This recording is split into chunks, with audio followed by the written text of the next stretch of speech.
오늘 우리 같이 본 이 말씀 가지고 수건을 쓰자, 또 무슨 수건을 쓰자 그렇게 말씀을 적었나 이렇게 생각할 수가 있습니다.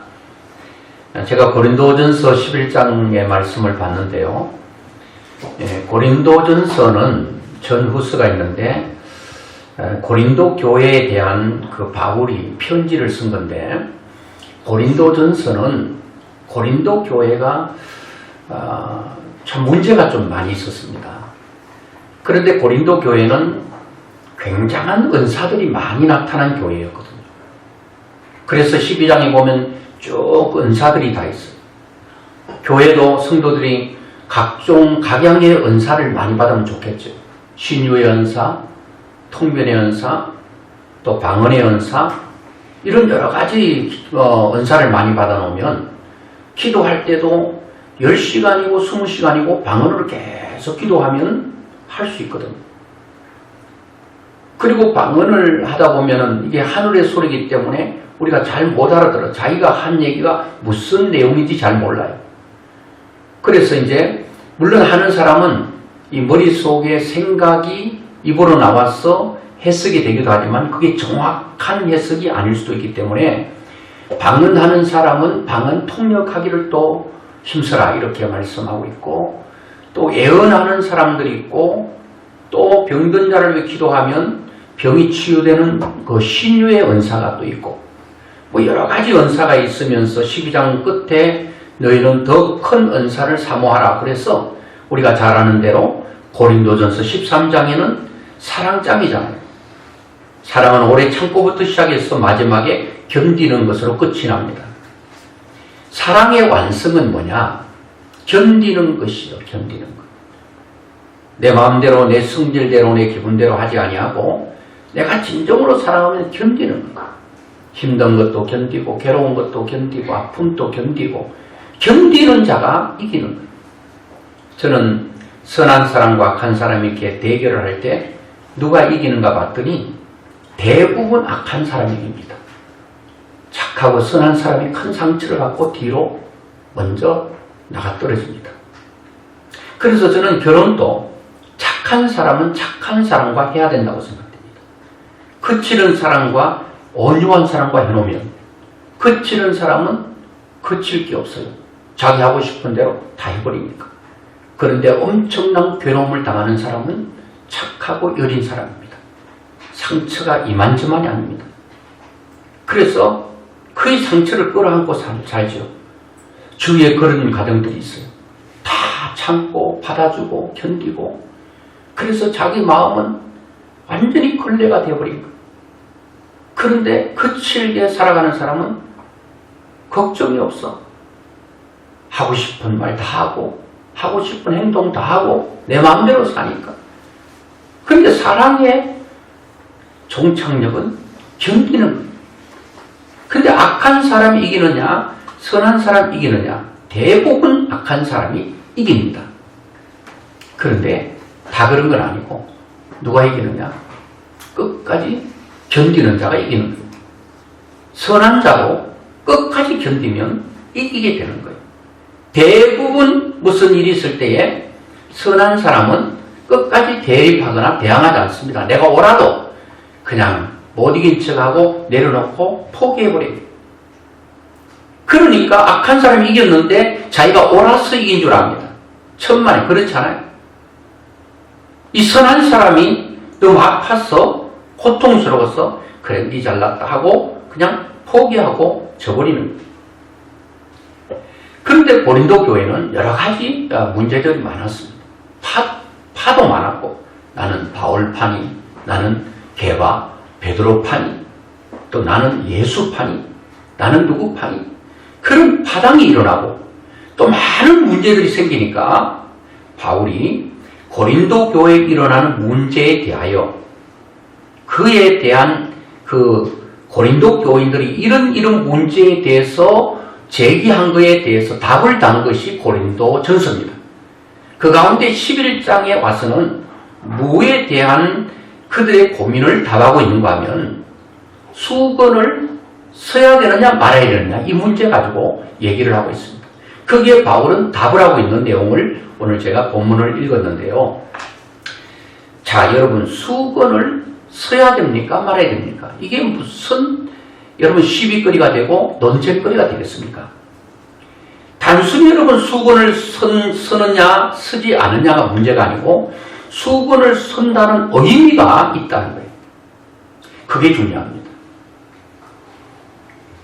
그래서 바울은 수건을 써야 되느냐 말아야 되느냐 논쟁이 있는데 바울은 수건을 쓰라고 말하고 있습니다. 지금 또 천주교는 이렇게 뭔가 미사 드릴 때 뭐 쓰고 미사를 드리죠. 무슬림인들도 뭐를 쓰고 있어요.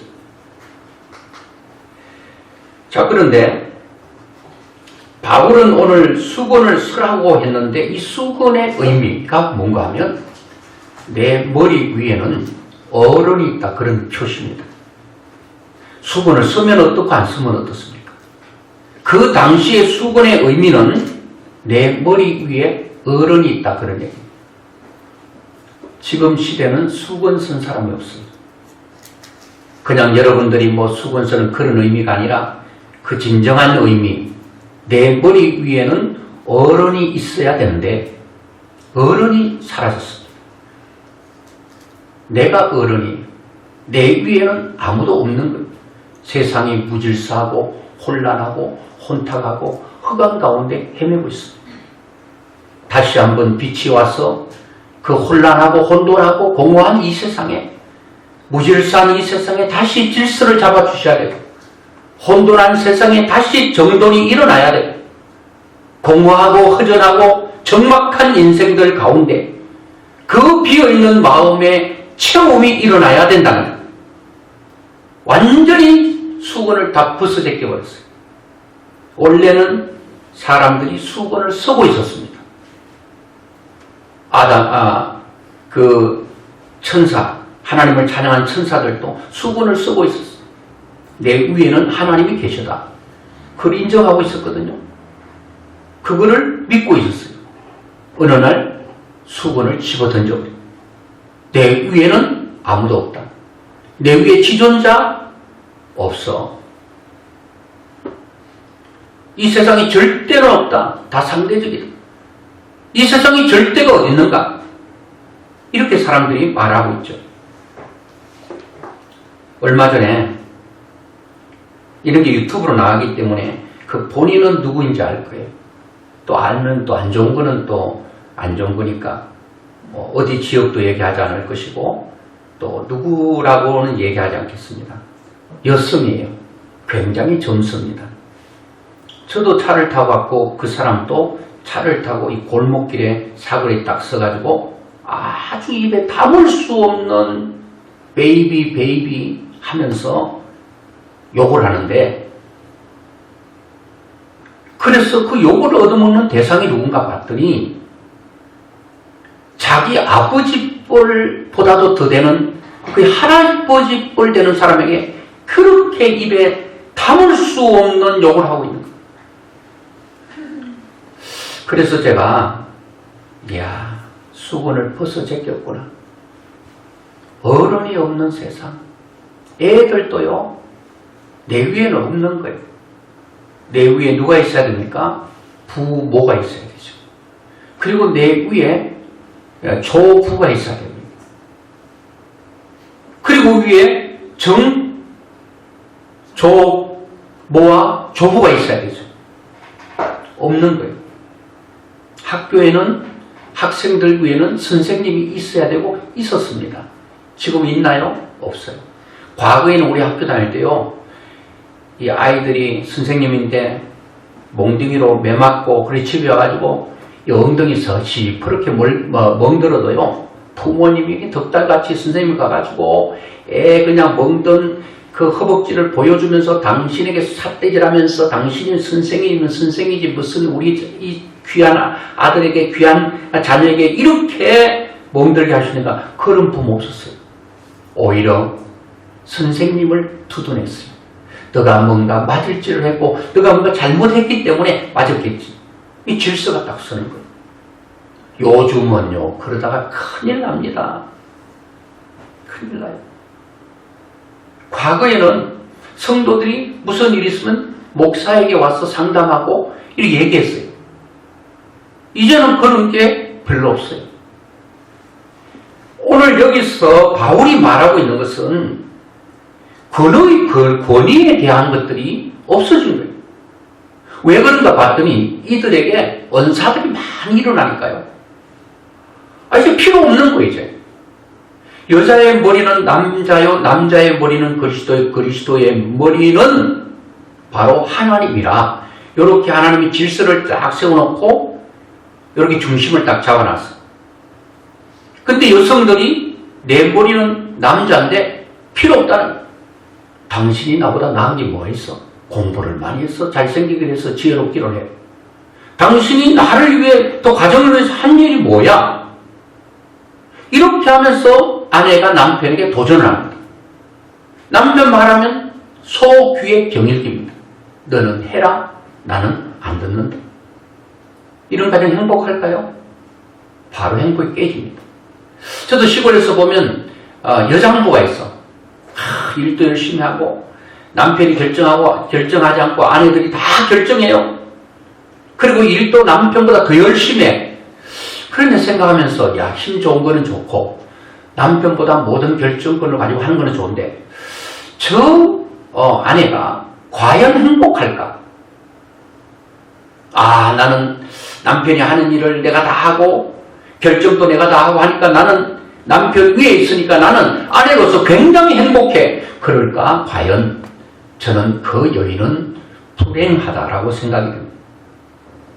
여성은 항상 남편의 보호와 이 남편의 도움을 받아야 돼.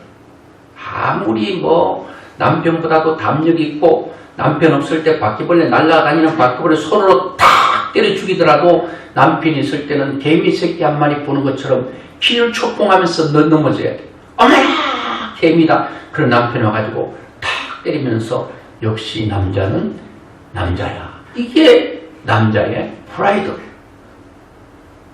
자존감이 올라가는. 자기가 다 해버려.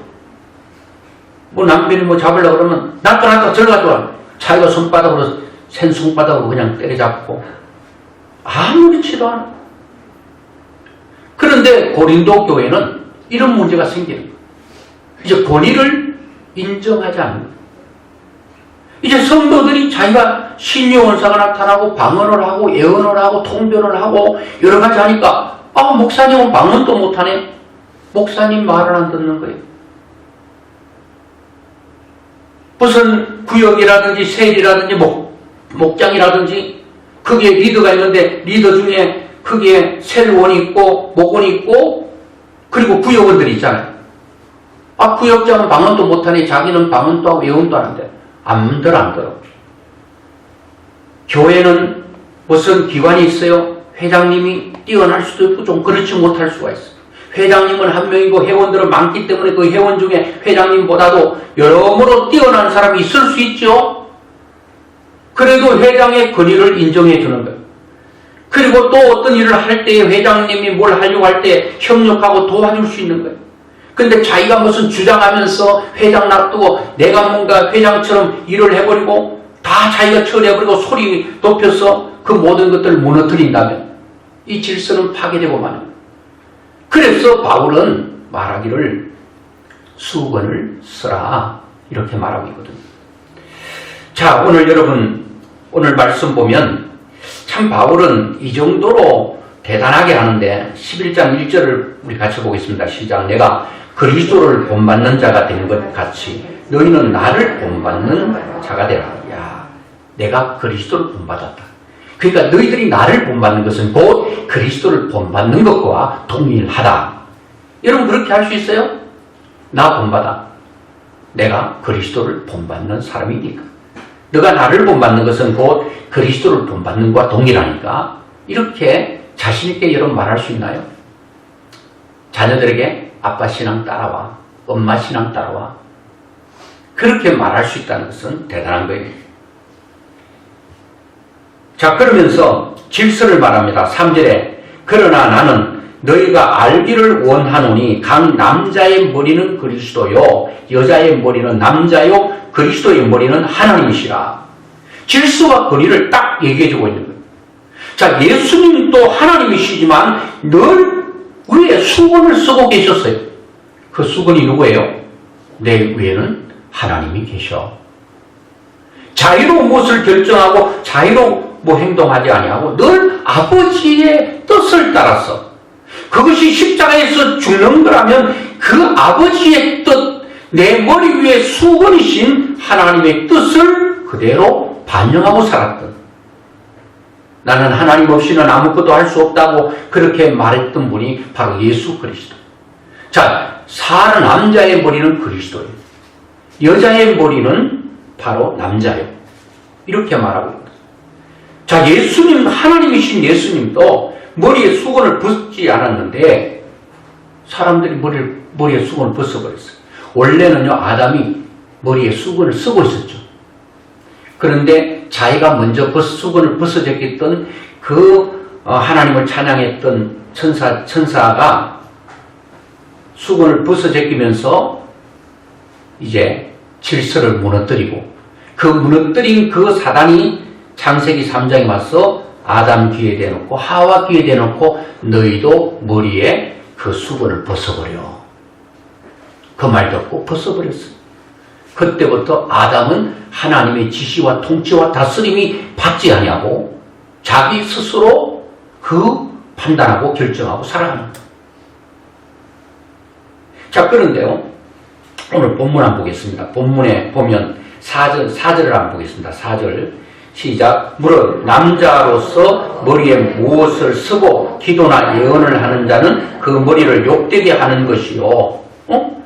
자, 남자는 또 송아지 엉덩이에 뿔난 것처럼 남자는 쓰지 말라고 그랬거든요. 여자만 쓰라고 그랬거든요. 그런데 남자가 뭘 뒤집어 쓰고 있어요? 수건을 쓰고 있어요. 그런데 바울은 말합니다.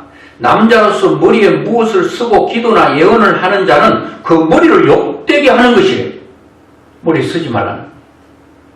그러면 수건은 권위를 상징하니까 예해야 되잖아요. 그런데 엉덩이에 뿔이 나가지고 너 거절하고 거부하는 행위로서 뭘 말하는 거야? 나는 쓴다는 거예요. 네가 못 쓰게 해도 나는 쓴다는 거예요. 이게 얼마나 교만이고 얼마나 잘못된 거예요. 집에서도요, 아내는 늘 남편을 이렇게 존중하고 인정하고 높여주면요, 가장 행복하다는 거예요. 근데 남편을 무시해. 남편 하는데 못마땅해 다 싫어, 그게. 그러니까 가정이 엉망진창이 되는 거예요. 오늘 남자도 서지 말아야 되는데 서겠다는 거예요. 서지 말라고 하는 그 권위에 도전하는 것이고 그거를 무시해버리는 거예요. 이런 여러분, 무질서 속에는 행복과 기쁨과 즐거움이 없습니다. 모든 곳에 질서 속에서 아름다움이 있고 조화가 있고 하모니가 일어납니다. 질서가 무너지고 파괴되는 순간 거기는 아비규환의 현장이 되고 마는 것입니다. 가정도 여러분, 머리가 많아가지고 이렇게 하면 되겠습니까? 김장할 때 보면은 처음에는 열심히 해요. 우리는 이번에 김장할 때 보니까 아주 재밌게 잘 하시더라고요. 그렇게 해야 된다는 거예요. 딱 한 사람이 있어야 돼요. 근데 나도 웬만큼 김치 담아봤고 어떤 사람은 부딪히면서 몇 사람이 부딪히는 것을 내가 봤습니다. 다른 데서. 이 또 유튜브를 통해서 그 교회가 볼 텐데, 완전히 몇 사람이 다 막 그냥 고춧가루를 더 넣어야 되느니 뭐를 덜 넣어야 되니 하면서 또 이 고춧가루를 이렇게 뭉쳐야 되니 다 달라 그래서 여기는 딱 한 사람만 있어야 됩니다. 한 사람이 더 넣자면 더 넣고 덜 넣자면 덜 넣어야지 다 같이 선장이 돼서 가면 이게 어떻게 되겠냐고. 배추가 밭으로 가고 싶어 할 거예요. 나를 밭으로 다시 보내달라고. 그래서 소리치지 않겠습니까? 그런데 안 듣는 거예요. 남자는 쓰겠다는 이게 얼마나 여러분 이 고집입니까? 이거. 그리고 14절에 보니까 만일 남자에게 긴 머리가 있으면 자기에게 부끄러움이 되는 것을 본성이 너에게 가르치지 아니하느냐. 긴 머리하고 수건 쓰는 거하고 같은 얘기입니다. 그러니까 긴 머리가 있다는 것은 곧 수건을 썼다는 의미인데, 남자가 긴 머리를 한 것은, 수건을 쓴 것은 부끄러운 것이 된다. 뭐가 부끄러움이 되죠? 하나님 앞에 질서를 파괴하고 하나님의 그 권위에 도전하는 행위가 인간은 부끄러운 것이 된다는, 부끄러움이 된다. 선생이 학생에게 도전하는 것, 학생에게 부끄러움이 된다.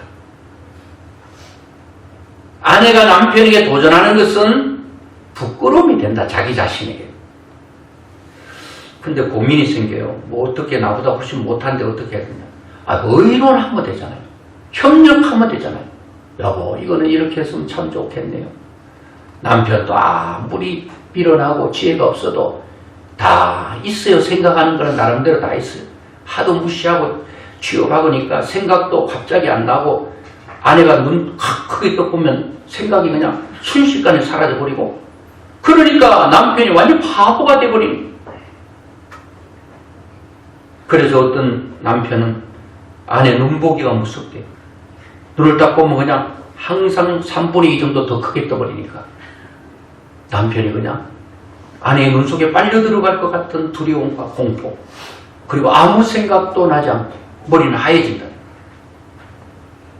남자들도 안 받아들인다. 자, 여성들을 한번 보겠습니다. 5절에 보니까 물은 여자로서 머리에 쓴 것을 벗고 기도나 예언을 하는 자는 그 머리를 욕되게 하는 것이니 이는 머리를 민 것과 다름이 없다. 자, 여자는 뭐 하라고요? 머리를 쓰라 그랬더니 나 안 쓸래. 수건을 부스제껴버렸다. 이게 뭔지 아십니까? 도전하는 거예요. 권위를 인정하지 않고 권위를 받아들이지 않는다는 거예요. 그리고 머리를 밀어버리는 거예요.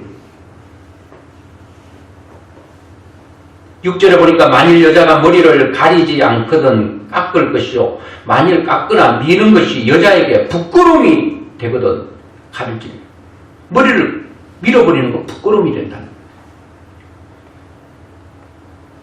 거기 여러분 15절에 나옵니다. 15절에 만일 여자가 긴 머리가 있으면 자기에게 영광이 되나니, 긴 머리 영광이라는 거예요. 머리를 뒤집어 쓰는 건 영광이라는 거예요. 아내에게 남편을 존중하고 인정하는 건 영광이 된다는 거예요. 그리고 모든 지체 가운데 여러분 어떤 기관 가운데서 위에 있는 회장님을 이렇게 높이고 인정하는 것은 자기 회원들에게 영광이 된다는 거예요. 자식이 부모를 존중하고 인정하는 것은 자기 자신에게 영광이 된다는 거예요. 자기 자신에게만 영광이 되겠습니까? 부모에게는 얼마나 큰 기쁨이 되겠습니까? 요즘 교회마다 문제가, 교회마다는 아니고 가끔 교회가 문제가 생기는데 목사님이 굉장히 힘들어하는 교회도 있잖아요. 성도들에게 부끄러움이 되는 거예요. 목회자와 성도가 아름답게 질서 있게 서로 사랑하며 이렇게 격려하고 칭찬하고 살면은 얼마나 여러분 마음에 큰 행복과 기쁨이 있겠습니까? 이런 질서 가운데 물이 아래로 흐르는 것처럼 잘 성도와 목사 간에 흘러가면 기도도 이렇게 물 흐르듯 흘러간다는 거예요. 축복을 마음껏 빌고 싶은 거예요. 목사가 하고 싶은 대로 하고 빌어주고 싶은 거예요. 그런데 관계가 어그러지고 물이 역류한다든가 얼마나 힘들어요. 질서는 물이 위로 흐르는 게 질서예요. 물이 물론 밑에서 위로 뽑아 올릴 수 있죠. 무슨 기계를 통해서. 저기 영창동 인공폭포 갔더니 위에서 막 그 인공 그 암벽을 만들어가 위에 지금도 그렇게 하고 있는지 몰라도 물이 막 떨어지는데 엄청난 물이 떨어져요. 야, 이게 순리가 아니에요. 순리가 아니에요. 얼마나 힘들겠어. 얼마나 많은 전기가 들고 얼마나 많은 물이 들겠습니까? 나이가라 폭포는 그렇게 수천 수만 톤이 떨어져도 그거는 오히려 거기서 힘을 만들어낼 수 있어요. 수력 발전해서 에너지를 창출해낼 수 있다니까. 근데 연구하는 걸 에너지가 들어가야 된다는 거예요. 자, 이렇게 여성들은 수건을 벗어버린다. 남자는 서지 말았는데 선다는 거예요. 그러니까 이게 가정이나 교회나 그리고 학교나 사회나 직장이나 이런 것들이 이미 다 무너져 버리고 이제는 내 위에는 수건이 없습니다. 내 위에는 누가 내 위에 있는가? 내가 내 위에 있는 거예요. 뭘 보면 알죠? 여러분들이 다 결정하잖아요. 내 위에 아무도 없잖아요. 그래서 저는 인간이 옳게 산다는 게 뭔가? 한문 여러분 오를 의자를 여러분 아실 겁니다. 오를 의자를 보면 양양 밑에 나아가 있습니다. 인생이 옳게 산다는 것이 뭔가 하면 내 위에 어른이 있어야 되고 내 위에 어린 양 대신 예수 그리스도가 있어야 된다. 자, 요한복음 1장 29절에 보니까 이렇게 말합니다. 이튿날 요한이 예수께서 자기에게 나오심을 보고 이르되 보라 세상 죄를 지고 가는 하나님의 어린 양이로다. 인간이 의롭게 사는 것은 내 위에 여러분 위에 양 대신 예수 그리스도를 모시고 사는 삶, 그게 바로 옳게 사는 거예요. 우리의 생각과 우리의 판단이 옳지 않아요. 이미 우리 속에 빛을 잃어버리고 우리 마음속에 어두움과 암흑 같은 우리의 마음을 가지고는 아무리 옳게 걸어간다고 해도 걸어가서 불 켜고는 잘못 걸어간 거예요. 눈 감고 인생을 살아가는 것과 같다는 거예요. 그러니까 우리 위에는 수건을 쓰고 우리 위에는 누가 있어야 된다는 거예요. 그리스도인에게는 누가 계셔야 되느냐? 하나님이 계셔야 되고 하나님의 말씀이 내 머리 위에 있어야 돼요. 그분의 통치와 다스림이 있을 때 인생은 절대로 후회 없는 인생을 살게 된다는 거예요. 내가 그래서 성경 한 군데 찾아놨는데 요한복음 1장 9절에 보니까 참빛 곧 세상에 와서 각 사람에게 비추는 빛이 있었나니 참빛 곧 세상에 와서 참빛이 뭐예요? 예수 그리스도가 자기 빛이라고 했거든. 예, 하나님께서 빛으로 이 혼란한 세상을 무질서를 질서로 혼돈을 정돈으로 공허를 체험으로 싹 만들어놨어. 아주 기가 막히게 만들어놨는데 사단이 사람이 파괴해버렸어. 그래서 완전히 무질서 뒤죽박죽 돼버렸어. 이런 세상에서 사람이 공허하고 무질서하고 또 혼돈하고 살아가니까 다시 빛 대신 예수님 오셔서 우리 인생 가운데 오셔서 빛으로 오셔서 다시 질서를 잡아주시고 다시 정돈을 시켜주시고 다시 비어있는 우리 마음 가운데 오셔서 체험으로 오셔서 인생이 예수로만 만족할 수 있는 사람으로 만들어주셨다. 그분이 우리 가운데 오셨다. 그래서 예수 그리스도의 빛 대신 주님이 우리 가운데 우리 마음속에 오셔서 내 인생을 비추기 전에는 그 어떤 사람도 인생을 바로 살 수가 없다는 거예요.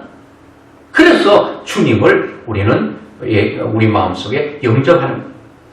그래서 오늘 여러분 우리는 예수 그리스도의 통치, 머리에 수건을 써야 됩니다. 수건을 쓰는데 어떤 수건을 써야 되는 건 저는 세 가지를 늘 어른에게 물어봐야 된다고 생각합니다. 여러분들은 무슨 일이 있으면 어떻게 하세요? 물어보고 행동하세요? 아니면 그냥 여러분 생각대로 하세요? 자, 생각 가운데 물어보셔야 돼요. 내 머리 위에 수건이 있으니까 남자의 머리는 그리스도요. 그리스도의 머리는 하나님. 예수님도 머리 위에 수건을 쓰는데 하나님을 쓰고 하나님의 통치를 받았다면 여러분들 머리 위에는 여러분 위에는 양 대신 예수 그리스도 곧 말씀으로 오신 주님. 그래서 여러분 위에는 이 말씀이 있어야 된다. 그래서 생각이죠. 생각할 때 어른에게 물어보셔야 돼요. 하나님, 생각을 딱 할 때 0.01초 가운데 탁 물어봐야 돼요. 물어보면 하나님은 정확하게 여러분들에게 말씀하실 것입니다. 아이들도 어른에게 물어봐요. 안 물어봐야죠. 부모 인정 안 하잖아요. 어떤 엄마가 자기 자녀가 대학을 가는데 뭐 시골에서 아들 주려고 뭐 머리에 이고 치고 해가지고 아들 다니는 학교 앞에 딱 그 교문 앞에 서 있는데 아들이 어떤 예쁜 그 자매하고 손잡고 막 즐거워서 나오는데 엄마가 저 멀리서 보고 아들 이름 부르면서 길동아 길동하니까 아들은 번쩍 만져가면서 휙 지나가더래요. 엄마는 마음이 달아가지고 막 길동아 길동아 불러도 아들은 외면하면서 고개 돌리면서 휙 지나가니까 어떤 여인은 그 길동이를 그렇게 사모하면서 바라보면서 불러대는데 이 길동이는 완전히 찬바람이 생 불면서 가버리니까 이 자매가 물었습니까? 저 할망구 누구냐고. 나 저 할망구 몰라. 이렇게 된 거예요. 엄마가 없는 거예요. 숙은 다 벗어버린 거예요. 이거 뭐 그냥 엄마는 가슴을 찢는 거죠. 그리고 엄마는 다짐합니다. 너는 이제부터 내 아들 아니야. 그러겠어요? 또 보면 또 좋아하지. 오늘 여러분 생각입니다. 생각 속에 머리를 수건을 쓰고 하나님께 물어보세요. 에베소서 3장 20절 같이 보겠습니다. 시작. 우리 가운데서 역사하시는 능력대로 우리가 구하는 것이나 생각하는 모든 것에 더 넘치도록 능히 하시리에게라 말합니다. 여러분들이 기도하는 것 그리고 생각하는 것에 더 넘치도록 주신대요. 그리고 여러분의 생각이 어떤 생각을 가셔야 되겠습니까? 악한 생각이 넘치도록 여러분 현장에 떨어지면 되겠습니까? 안 되죠. 내 생각이 하나님께서 넘치도록 이루시는데 그 생각이 좋은 생각, 축복된 생각, 사랑의 생각, 사람을 위하는 생각 이런 생각으로 가득 차버리면 그런 것들이 내 삶의 현장에 그냥 눈덩이처럼 떨어져 버린다. 어떤 생각하고 사실래요? 여러분 생각이 이게 다 이루어지는데 하나님 생각을 넘치도록 하신다는데 이루어져야 되는데 여러분 망할 것 생각하다가 망했으면 좋겠습니까? 흥할 생각을 해야지 흥할 것이 하나님께서 더 넘치게 흥하게 만든다. 시편 19편 14절 보겠습니다. 나의 반석이시여 나의 구속자이신 여호와여 내 입의 말과 마음의 묵상이 주님 앞에 연락되기를 원하나이다. 내 입의 말, 마음의 묵상, 내 머릿속에 있는 묵상이 하나님 앞에 다 연락되기를 원한다. 다 연락되는 거예요. 그래서 사람이 불행하게 사는 사람 보면 불행이 머릿속에 가득 차 있어. 나는 불행해. 나는 왜 이 모양이야? 나는 왜 이 꼴밖에 못 살아? 다 머릿속에 온통 생각이 망할 생각, 불행할 생각 이것만 들어있으니까 그 불행은 자동적이죠. 그 다음에는 생각, 그 다음 두 번째는 말할 때 여러분 늘 수건을 쓰고 말해야 돼요. 권위자이신 지존자이신 하나님 앞에 물어봐야 돼요. 하나님 이 말 할까요? 그냥 입이 열린 대로 뭐 다 쏟지 말고요. 조금 그냥 입도 그냥 지난번에 말씀드렸잖아요. 욕도 그렇게 할 말 많은 사람이 하나님과 딱 대면해 보니까 자기 손으로 입을 딱 가렸잖아요. 나는 할 말이 없는 사람. 좀 입을 좀 가려야 됩니다. 그렇게 하고 싶다 좀 가려야 돼요. 이 가린다는 건 수건을 쓰고 하나님께 좀 물어보고 얘기 좀 해야 된다. 왜 그렇게 해야 되는가? 민수기 14장 28절 아주 유명한 말씀이 있는데요. 한번 보겠습니다. 그들에게 이르기를 여호와의 말씀에 내 삶을 두고 맹세하노라. 너희 말이 내 귀에 들린 대로 내가 너희에게 행하리니. 여러분들이 하나님 앞에 말한 것을 하나님께서 그걸 듣고 그대로 하시겠다는 거예요. 절대 여러분 망한다 뭐 죽겠네 그런 얘기 하지 마세요. 하나님이 다 들으신다는 거예요. 그 우리나라 말도 있잖아요. 난 말은 새가 듣고 밤 말은 쥐가 듣는다. 맞나요? 예, 그런 거 있죠. 그러니까 낮에 내 말도 다 듣는 존재가 있다. 밤에도 어두워도 다 내 소리는 듣는다는. 그 밤에나 낮에나 내 소리 듣는 분이 누구겠습니까? 당연히 하나님이죠. 하나님이 내 말을 다 듣고 다 그대로 행하겠다는. 지금 망해가고 있더라도 망한다고 말하지 마세요. 하나님 나는 흥합니다. 나는 잘 됩니다. 그래 하나님께 들으시고 그래 너 말을 흥한다고 하네. 잘 된다고 하네. 행복하다고 말하네. 그래, 내 행복하게 해줄게. 잘 되게 해줄게. 그 모든 것을 할 수 있는 권세와 능력이 하나님의 손에 있기 때문에 가능한 것입니다. 가능해요. 자, 성경 구절 많이 있는데요. 한 절만 그 말에 대해서는 보겠습니다. 잠언 15장 4절에 보니까 온순한 혀는 곧 생명나무이지만 패역한 혀는 마음을 상하게 한다. 혀에서 말을 하죠. 좋은 말은 사람을 뭐 한다고요? 생명나무가 된대요. 죽어가던 사람을요, 물을 주면 모든 식물이 딱 잎이 파랗게 살아나는 것처럼 죽어가는 사람에게 계속 생명을 불어넣으면 산다는 거예요. 살아있는 사람에게도 이 아주 패려한 입은, 사람을 죽이는 말, 이런 이 악한 말, 독한 말 하면 이런 것도 죽어간다는 거예요. 사람을 살리고 죽이는 것은 우리의 말에 있다는 겁니다. 여러분들이 스스로 말을 죽이는 말을 하면 여러분 입이 가장 가까이 있는 게 여러분의 귀입니다. 여러분의 귀가 듣고 망하는 거예요. 다른 사람 망하는 건 두 번째예요. 여러분이 망하고 다른 사람을 망하게 하는 거예요. 마지막으로 물어봐야 될 것, 행함입니다. 첫째는 생각 가운데 0.01초 물어봐야 돼요. 하나님 앞에. 이 생각해도 될까요? 답은 여러분 다 아십니다. 이 생각해야 되는지 말아야 되는지 다 알아요. 말도 여러분 이 말 해야 될지 말아야 될지 다 압니다. 믿음의 말, 좋은 말, 다른 사람 들어서 기분 좋은 말, 이런 말 해야지. 들어서 기분 나쁘고 마음 상하고 고통스럽고 괴롭고 눈물 나게 하는, 이건 여러분 아시잖아요. 그래도 물어보셔야 돼요. 물어보셔야 돼요. 행함입니다. 이 일을 해야 될까요? 말아야 될까요?